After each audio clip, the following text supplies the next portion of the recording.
They mocked the too big girl at the church door until the cowboy walked back inside for her.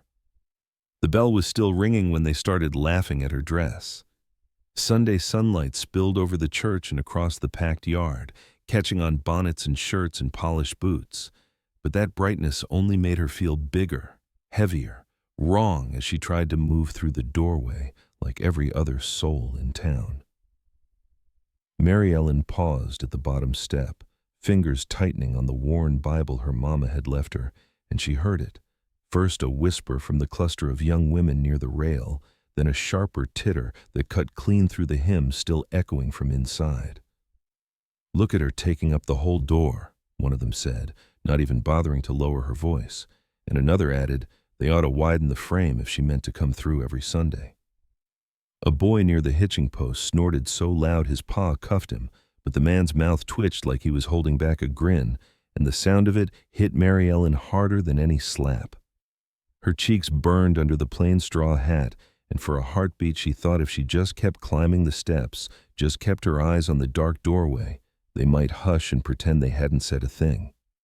Instead, the space seemed to narrow around her, the doorway shrinking while every gaze in the yard pressed like hands on her shoulders. The preacher, standing near the threshold shaking hands, looked over her head to smile at the slimmer women behind her, and then slid his eyes away as if he hadn't seen her at all.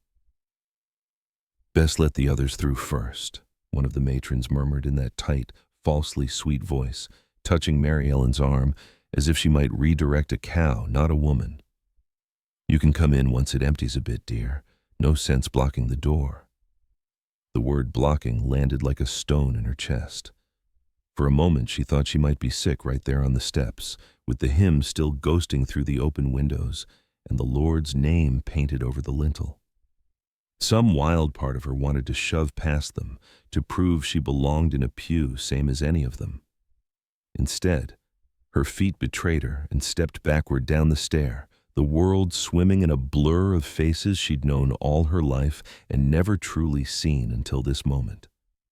Across the yard, a tall cowboy in a sweat-darkened hat had been watching, his hand resting on the saddle horn as his sorrel shifted. When she stumbled down the last step, he caught her eye only for a second, something steady and unreadable there, then looked away and swung into the saddle with the slow, practiced motion of a man used to leaving. Someone behind her whispered that a girl built like that ought to be grateful anyone let her near God's house at all. Mary Ellen turned from the doorway before they could see the tears gather, clutching the Bible so hard the cracked leather bit into her palm, and walked out of the churchyard with her shoulders rounded, each step carrying her farther from the bell in the door she had always thought would be open to her. Mary Ellen had not gone far before her breath began to hitch, the tightness in her chest making each step feel heavier than the last as the churchyard fell behind her, and the dirt road stretched ahead in a pale ribbon of dust and sunlight. She kept her head down, past the last rail fence and the row of whitewashed stones where folks tied their horses, trying not to hear the echo of laughter still ringing in her ears, trying not to feel the way the preacher's averted eyes had undone her more than any cruel word, when the rhythm of hoofbeats slowed behind her and then faded altogether, leaving only the whisper of wind through the dry grass and the sound of her own ragged breathing. She did not turn at first, telling herself it meant nothing, that riders stopped and started on this road every hour of every day, that it did not have to mean him. But the waiting stretched too long and a quiet weight settled into the air as if someone sat watching her back. When she finally risked a glance over her shoulder, the cowboy was there, dismounted now, the reins loose in his gloved hand as his sorrel cropped at the roadside with its head low, and for a moment neither of them spoke, the space between them filled with everything the town had just said without saying it out loud. Mary Ellen's first instinct was to apologize. She had been taught all her life to make herself smaller, to smooth over other people's discomfort. But the words would not come, snagged somewhere behind the ache in her throat. "You don't owe them anything," he said at last, his voice low and even, not carrying judgment or pity, just a plain truth laid gently between them. And she blinked because no one had ever spoken to her that way before, as if her worth were not up for debate. She shook her head, a weak, helpless motion, and told him she would be all right, that she was used to it, that it didn't matter, the lies stacking up faster than she could stop them, and he listened without interrupting, his eyes steady on hers as though he could hear the hurt underneath every practiced excuse. When she finished, the silence returned, but it felt different now, held instead of hollow, and he nodded once as if he had made a decision without announcing it. "There's work at my place," he said, not as an offer dressed in kindness, but as a simple fact, the way a man might state where the sun would set. "Fence needs fixing, chickens need feeding. You can rest there if you want, or leave when you're ready. No one will bother you." Mary Ellen stared at him, suspicion warring with a fragile, dangerous flicker of hope, and she asked what he wanted in return, because nothing in her life had ever come without a price she could not afford. He shifted his weight, the leather of his boots creaking softly. "Just the work, if you choose to stay," he said. "And if you don't, that's your choice too." The word choice landed strange and unfamiliar in her chest, and for a long moment she could not decide whether to believe him, because belief itself felt like a risk too large to take. At last she nodded, once, small and uncertain, and he swung back into the saddle without triumph or insistence, turning the horse toward the far ridge that marked the edge of his land. Mary Ellen followed on foot beside him, the road bending away from the church and the door that had closed against her, her steps still shaking but now carrying the faint, unsteady weight of something she had almost forgotten she could want. The ranch lay tucked against a low rise of grass and scattered cottonwoods, the kind of quiet place most folks never noticed unless they had reason to, and Mary Ellen felt that quiet settle over her the moment she stepped through the open gate, the creak of the hinges and the soft stamp of the horse's hooves, sounding louder than the world beyond. He showed her where to set her small bundle, didn't crowd her with questions, didn't look at her like she was a problem to be solved, only pointed out the pump where she could draw water and the shaded bench where she could sit if the day wore her down, and that absence of fuss made her nerves tremble harder than any scolding ever had.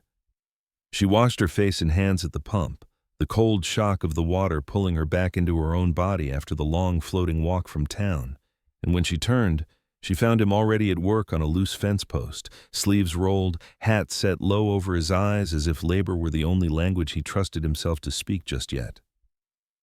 She offered to help without quite knowing what she could do, and he handed her a small bucket of nails with a nod, neither praising nor doubting her, just accepting her presence as something that fit without needing to be excused. The simple rhythm of it, his steady hammer, the metallic clink as she passed the nails, the faint creak of wood settling into place, built a fragile sense of order inside her, and she realized with a start that she had gone several minutes without feeling watched. When the post was set and the fence stood straight again, he led her to the small hen house and showed her how to scatter the feed, how to move slowly so the chickens did not panic, and she found herself smiling faintly at the ridiculous seriousness with which he treated so small a task, as if every living thing on his land deserved the same respect. They did not speak much after that, but the quiet between them no longer felt like the silence of being ignored. It felt like space that belonged to both of them, unclaimed and unjudged. Near sundown, he set a simple meal between them on the rough table, beans, bread, a bit of salted meat, and waited until she had taken the first bite before eating himself, and that small courtesy struck her deeper than grand gestures ever could. She ate slowly, tasting her food as if it were proof she was allowed to be there, and when at last her shoulders slumped with the weariness she had kept locked away all day, he gestured toward the back room and told her she could sleep there if she wanted, that he would take the front, no questions asked. Mary Ellen stood in the doorway of the small room for a long moment after he left, listening to the distant chirr of night insects and the faint sound of his steps on the porch. And for the first time since morning, the tight knot at the base of her throat loosened just enough to let a thin, trembling breath of relief slip free. Sleep did not come easily for Mary Ellen that night, and when the pale light of morning slipped in through the narrow window of the back room, it found her already awake, lying stiff on the thin mattress with her hands folded over her middle as though she were still standing on the church steps, braced for the next word to strike. She rose quietly, washed at the pump again, and set about helping with the small tasks she had watched the night before. But the memory of yesterday followed her like a shadow that would not lift,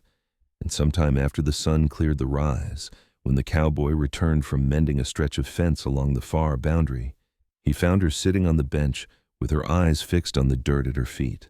a look on her face that made him pause before he spoke. He asked if she was all right in the plainest way a man could,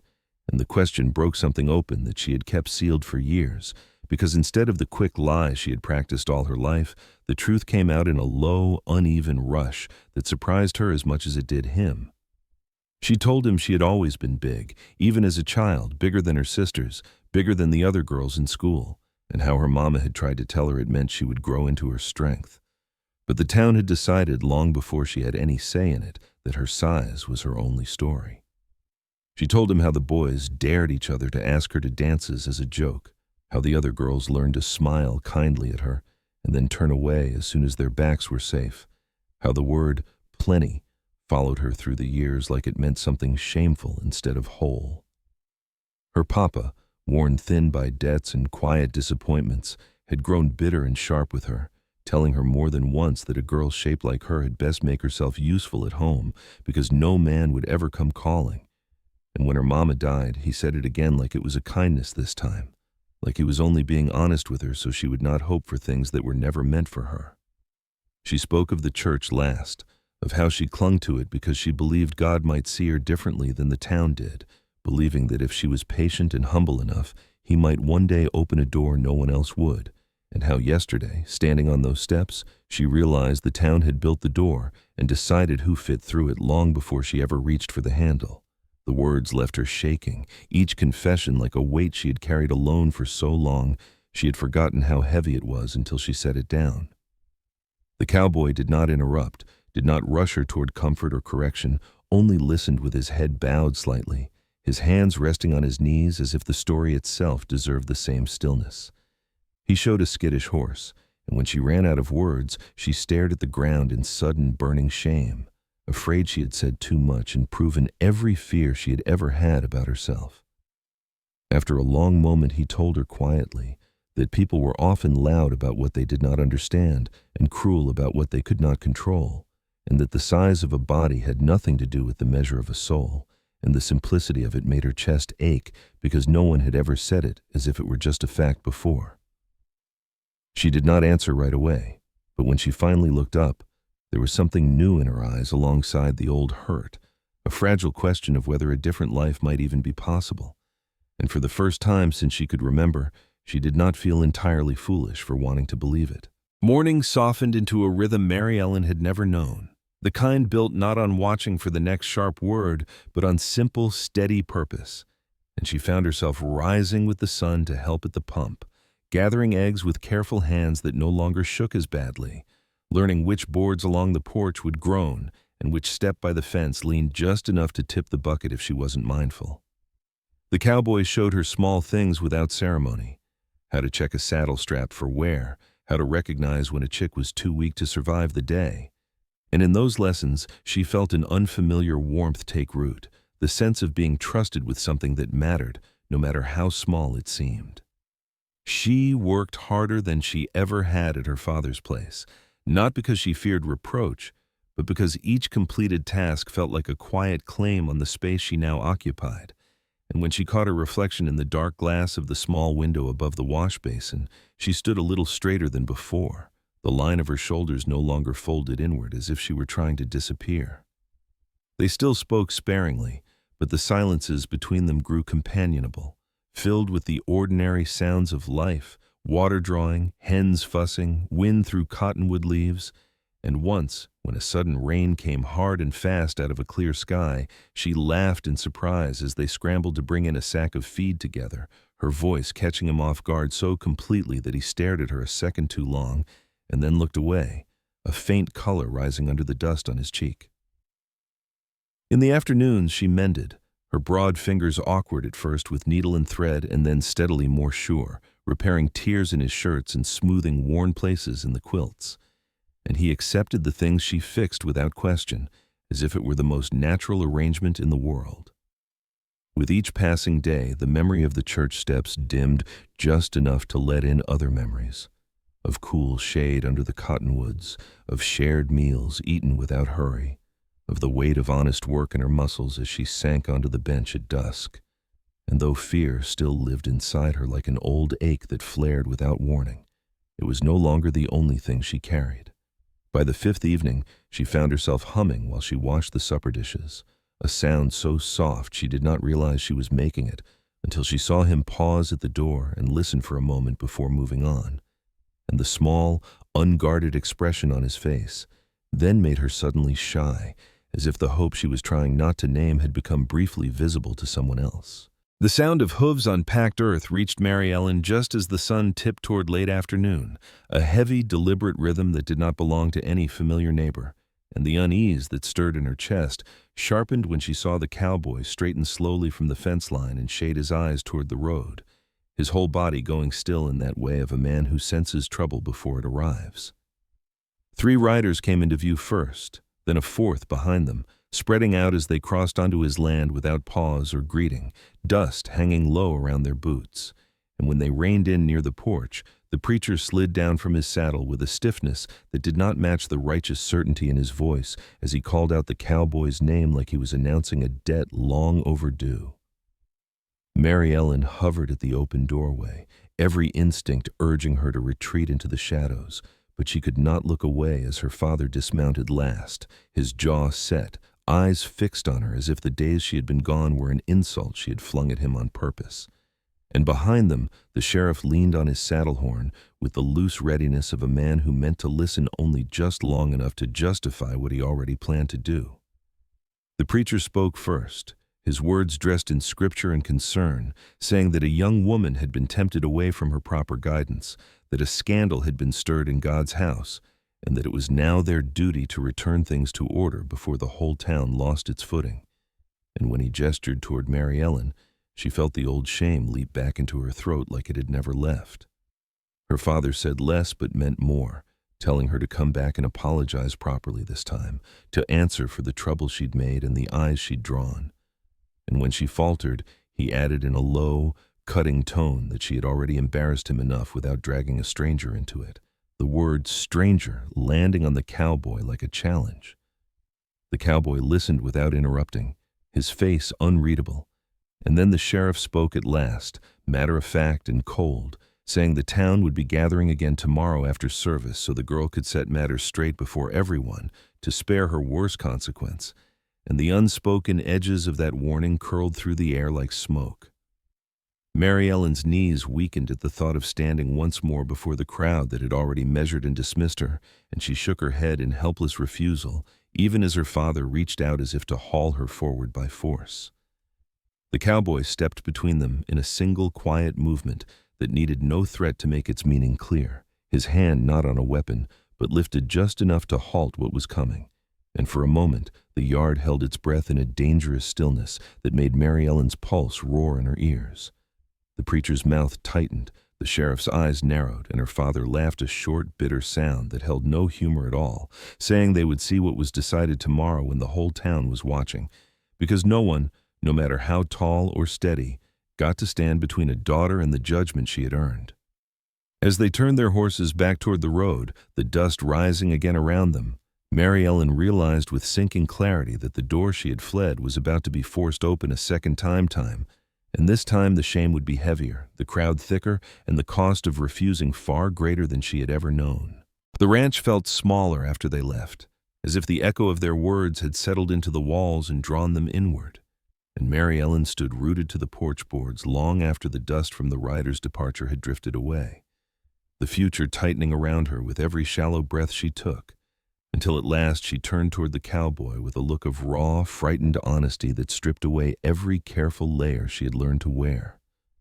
She told him she would go back, that she could stand on those steps again if she had to, apologize, say whatever words they wanted written on her mouth, because she would not be the reason his land was taken or his name dragged through town, and the way she said it made it clear she believed sacrifice was the only shape safety ever took. He did not answer at once, only walked to the edge of the porch where the shadows lay longer and leaned his hands on the rail, staring out across the grass as if the choice he faced were written somewhere beyond the fence line. And when he finally spoke, he asked her what she thought awaited her if she went, not as an argument, but as a question that required her to name the thing she feared most. The truth came out in a whisper that steadied as she spoke it aloud, that they would make her bow, that they would shame her again in front of everyone, that afterward nothing would change except the way she learned to carry the weight of it. And as she admitted it, she felt the last weak thread of her courage begin to fray. He listened without flinching, then told her plainly that if she went back, he could not protect her from what they meant to do, not without turning the whole town against them both, and he said it without drama, the choice laid bare as a hard, honest thing between two people who would both have to live with the cost. The words, "turn against us," rang heavy in her ears, because she had lived all her life under the quiet, grinding pressure of being the one people pushed away, and the thought of dragging him into that same lonely place filled her with a guilt so sharp it almost cut through her fear. She told him he did not owe her anything, that one act of kindness did not mean he had to give up his standing, his trade, the thin peace he had carved out for himself in a town that barely tolerated men who did not bend easily. And even as she said it, she felt the distance she was trying to build between herself and the hope he represented. He shook his head then, slow and resolute, and said that standing aside while a person was broken in public came with its own cost, one he had paid in other moments of his life and would not pay again. And the quiet weight of that confession made her wonder what past he carried that had taught him such a lesson. The choice was no longer only hers or only his. It had become the narrow space where their two lives pressed together, and Mary Ellen felt the full, frightening truth of it settle into her bones, that whatever happened next would touch them both in ways that could not be undone. When she finally lifted her eyes to his, she didn't ask him to save her, and she didn't promise to be brave. She only said that she was tired of being pushed through doors she had not chosen, and that if he truly meant to walk back through that church with her, she would try to stand beside him without shrinking away. He nodded once, and in that small, simple movement she felt the decision she had been circling lock into place at last, not as a guarantee of safety but as a shared risk. Neither of them would be asked to carry alone. The church was fuller than it had been the Sunday before, as if word of what was coming had traveled faster than any bell, and Mary Ellen felt every eye turn the moment she and the cowboy stepped through the yard together, the crowd parting in a slow, uneasy ripple that left a clear path to the doorway where her shame had first taken root, the wooden boards, bright under the high sun, and the air thick with anticipation. The preacher's voice faltered mid-sentence when he saw them, his practiced calm slipping just enough to show surprise, then hardening again as if he meant to force the moment back under his control. But the cowboy did not wait for permission this time, did not linger at the edge or soften his presence, only took Mary Ellen's hand in full view of everyone and walked with her straight to the steps where she had once stood alone. A murmur swept through the yard, some voices rising in protest, others caught in stunned silence, and when her father pushed forward demanding to know what foolishness this was, the cowboy turned at last to face them all and spoke her name clearly for the first time, not loud and not trembling, just steady enough to reach every corner of the crowd, and said that she belonged wherever she chose to stand and that he had walked back inside with her because he chose to stand with her. The words were simple, almost plain, but they fell like a struck match among dry leaves, and the outrage came fast, the preacher calling it scandal, the men grumbling about defiance, a woman shouting that shame ought to know its place. And through it all, Mary Ellen stood frozen beside him, her heart battering against her ribs, every old instinct screaming at her to bow and retreat. The sheriff stepped forward then, his face tight with a restraint that barely held, and announced that the cowboy's contracts with the town were void as of that moment, that his right to trade livestock at the market was revoked, and that if he meant to make a spectacle of God's house, he would bear the consequence of it in every corner of his life beyond those doors. And the words struck Mary Ellen with a clarity that made her stomach drop, because she heard in them the sound of everything he was about to lose. The cowboy did not argue the ruling, did not posture or threaten, only inclined his head once as if acknowledging a debt he had already agreed to pay, and in that quiet acceptance, the weight of his sacrifice became unmistakable, heavier than any shout could have made it. Her father's face twisted in anger, and something like fear as he realized the town's punishment would not fall where he had intended, and for the first time he seemed unsure of his power over the two of them. But that uncertainty did not soften him enough to take back what had been done. Mary Ellen felt the room tilt as the reality settled in that the man beside her had just given up his standing, his livelihood, and whatever thin protection his position in the town had once afforded him, all for a choice that did not benefit him in any visible way, and the enormity of it pressed a sob up into her throat that she barely managed to hold back. Around them, the noise grew louder, voices colliding in anger and disbelief, yet the space immediately around their joined hands remained strangely still, as if even the crowd sensed that something beyond their reach had just shifted, something that would not be easily forced back into the narrow shape they preferred. The first crack in the town's certainty came from a place no one expected, a slight, unsteady sound that cut through the arguing like a stone through glass, and Mary Ellen turned in surprise to see the sheriff's wife standing near the edge of the gathering with her hands clenched in her apron and tears shining openly on her cheeks as she said, in a voice that trembled but did not break, that she had watched cruelty dressed up as righteousness for too many years and would not pretend it was God's will one moment longer. A hush fell in staggered pieces as heads turned toward her, disbelief rippling outward. And then another woman stepped forward from the crowd, one who had once turned her back on Mary Ellen at the wash line, and said she remembered being mocked for the same reasons when she was young, and had learned to survive by becoming what the town wanted rather than who she was. And her words loosened something tight and buried as a third woman, and then a fourth, pushed forward with halting confessions of their own hidden shames. The preacher's authority began to fracture under the weight of voices he had never expected to hear raised against him, and his attempts to restore order rang thin as the crowd shifted in 1,000 small ways, no longer unified in its judgment. Mary Ellen felt the change before she fully saw it, a lifting pressure in her chest as if the air itself had grown easier to breathe, and when she finally found the courage to step half a pace forward from the cowboy's side, the movement was small but unmistakable. A declaration not of defiance, but of presence. Her father watched this unraveling with a tightening jaw, anger hardening into a kind of bewildered fear, as he realized the shape of the crowd had changed without his permission,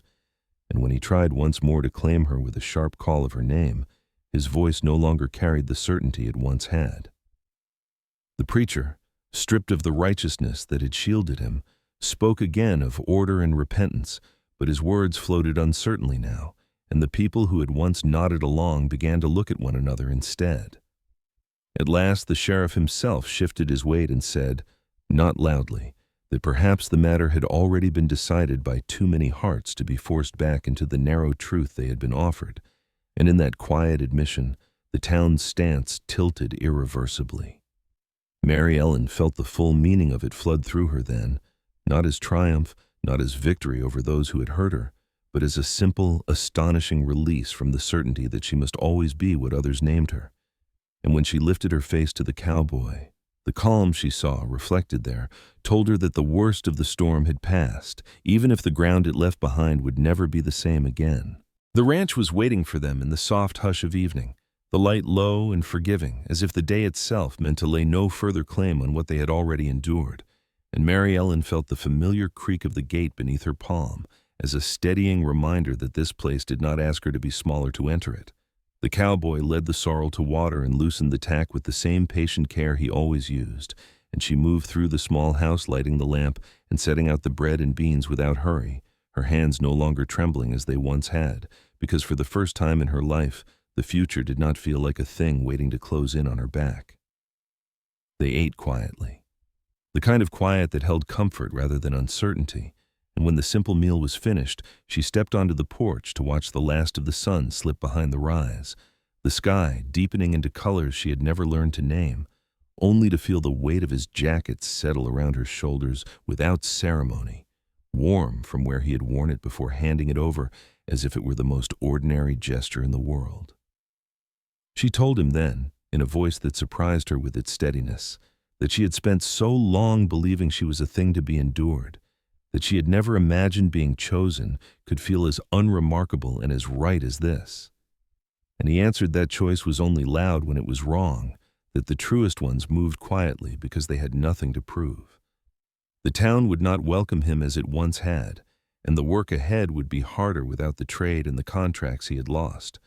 But the look on his face as he spoke of it held neither bitterness nor regret, only a firm acceptance of the road he had stepped onto and the knowledge that he would walk it without turning back. As the first stars appeared, Mary Ellen leaned against the porch rail beside him, not seeking shelter in his shadow this time, but standing fully in the open, her silhouette unhidden against the darkening land. And she realized that the door she had believed was built by others had been in her hands all along, waiting only for the moment she dared to open it for herself. When the night grew cool, they went inside together, sharing the quiet work of closing shutters and banked coals, moving around one another with a new ease that did not ask for promise or assurance, because it was already grounded in the simple truth of what had been given and received without bargain or condition. Later, lying awake in the small room that no longer felt like a borrowed refuge, Mary Ellen listened to the steady sounds of the ranch settling into sleep, and felt a peace she had once thought was meant for other women in other lives, a peace born not of being made acceptable by a crowd, but of being seen and claimed in the clear light of choice. And she understood at last that she had not been saved because she had been lacking, but because she had always been worthy of the love that found her when she finally stood where she decided to remain. This was another true-hearted tale from Redemption West, where broken paths still lead to mercy. If this story touched your heart, don't forget to subscribe.